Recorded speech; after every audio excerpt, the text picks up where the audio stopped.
Hello, I'm David Hunt. I'm a broadcaster and man about town. Melbourne town, that is. Hello, I'm Robert King. I'm a broadcaster and teacher. I'm in absolute awe with what you've achieved in your life. And you're this quiet, unassuming person. So let's go way back. As a kid growing up. I grew up in a small town just west of Melbourne called Milan. You ended up, as your profession, was a teacher. Yes. When did you decide to become a teacher? When I said year 8, but it was probably a little bit earlier than that. Right.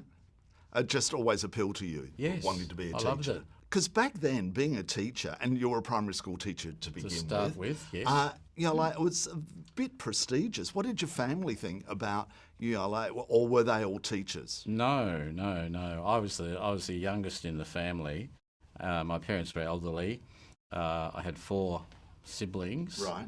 None of them had ever been to university or basically any sort of tertiary education.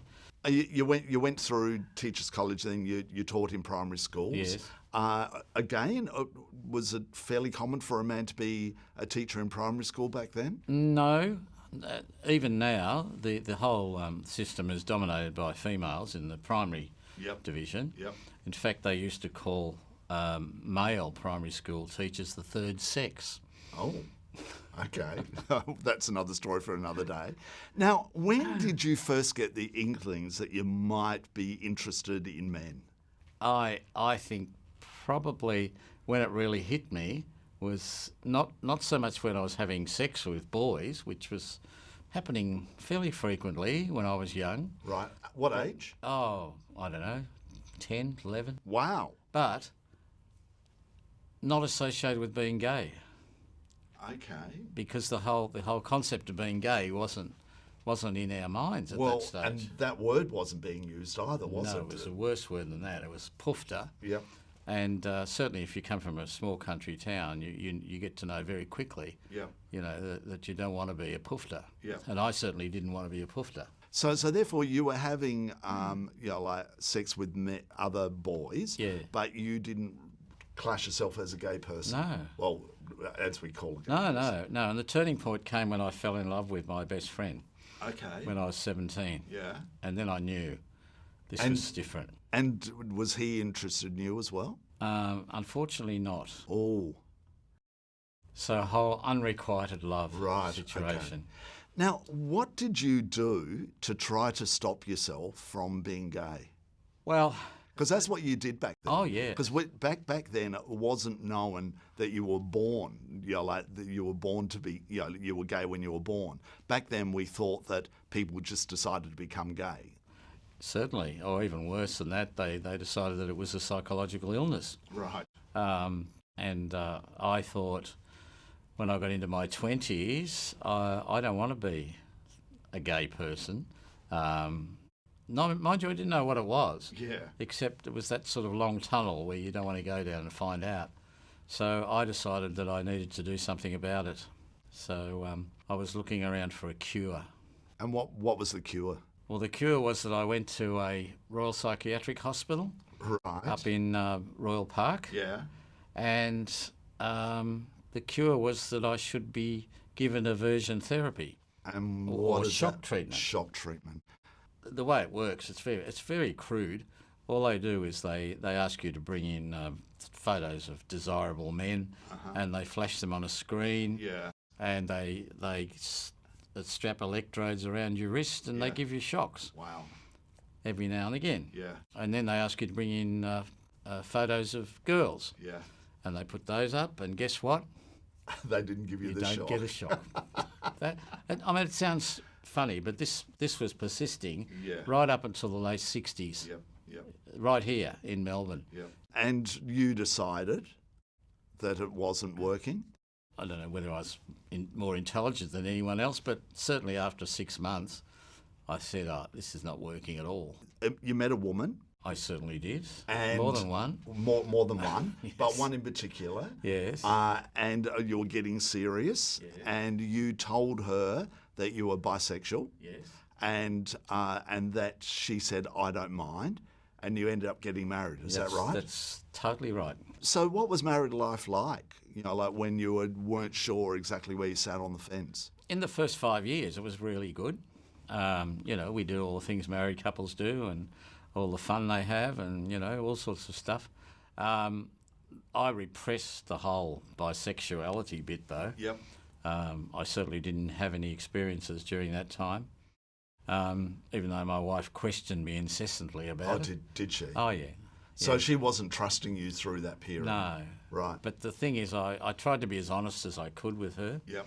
And I just told her everything that I was feeling, and I said, I don't know what would happen if I was with a man, you know. I'm not sure. Yep. You had 2 children. Yes. Then you separated pretty soon after the kids were born. Children were young. And she moved to Brisbane. Yes. And you were then bringing the kids down here. Yes.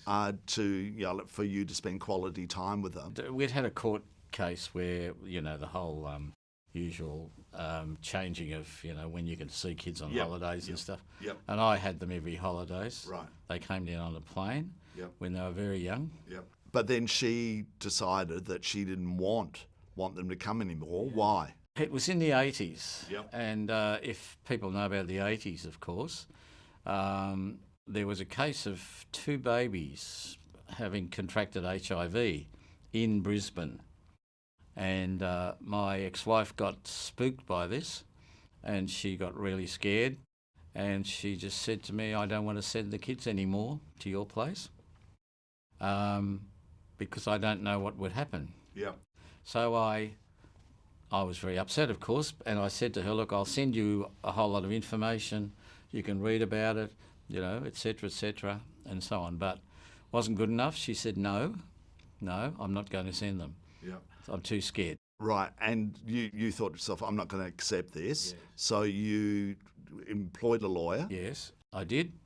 And that lawyer said to me, we'll have to go to mediation first to see if we can sort this out, which we did. And her demands at mediation were 1, I was only to see the children in the daytime, and 2, I had to have every 3 months I had to have an HIV negative report. Yep. And I didn't agree with those. Yep. I said to her, do you think HIV only occurs at night time? And the other one, I just said, no, it's against my civil liberties. Yep. You know, I'm not going to. So anyway, we couldn't agree, so we had to we were about to go to court. Right. And at the last minute, her lawyer contacted your lawyer? And called it off. Right. And so therefore you started to see the kids? Yes. Again. Then I demanded to see them. Right. Now, what was interesting about that case, it would have been the first case in Australia. Right. Over this issue. Yep. It would have set a precedent. Yep. And there would have been media coverage and all that as well. Yes, would have been a high profile. Yeah, so therefore she would have been told that. My lawyer was going to bring experts in from you know, different places. Yeah. And how old are the kids now? My daughter's 37. Right. And my son's 35. Right. And you still have contact with them? I have a lot more contact with my daughter, who's in London. She's always been very happy about me being gay, a gay dad. Yep. My son, not so. We had a pretty bad period at one stage where he wouldn't speak to me or he wouldn't see me. He'd speak to me, but he didn't want to see me at all. Right. And we sort of got over that. Yeah. And I more or less had it out with him one day. Yep. And now things are not bad at all. He's fine. What is Gamma? Oh, Gamma was the organisation I turned to when I finally decided to come out. Well, not come out. I wanted to just find out what it was all about anyway. And actually... What does Gamma stand for? Gay and Married Men's Association. Right. I thought I was the only gay married men in the whole world. Right. The only gay in the village. In the village, and the only one with children. Yeah. Didn't think there was any others in the world. Yeah. So when I met people in this organisation, it was a revelation because there were many people in there who were still married or had been married. Yep. Some had kids, some didn't have kids. And they were a wonderful support group. And I'm sure some of the viewers would remember Gamma. Doesn't exist now, but I'm sure why has it stopped? Well, the funding dried up. Oh, it had government funding. Yeah, it had government funding. I still think, there'd be a need for Gamma today. Yeah. You know? And you ended up being president of I it, did. is that right? Yeah, for 3 years. Yep. I was president of Gamma. Yep. And it would have helped so many people through a tough time. Yes, we had a helpline, Yep. which the government funded, and we were able to speak to people all over Australia about being gay and married. Right. Of course, the thing we had to do to fulfil the government contract was talk about safe sex. Right. That was the whole point. Yep. Reaching out to people who were so remote, so isolated, and so closeted Yep. that many of them would never come out anyway. Right. Because they were prominent citizens in small country towns or, Yeah, and thinking like you that you were the only gay in the village. Yeah. Yeah. Yeah. Yeah. Thanks, Robert King, for being on the show today. So much information, and looking forward to chatting to you again. So thanks for being on the show. That's Robert King. I'm David Hunt. Thanks for watching, people.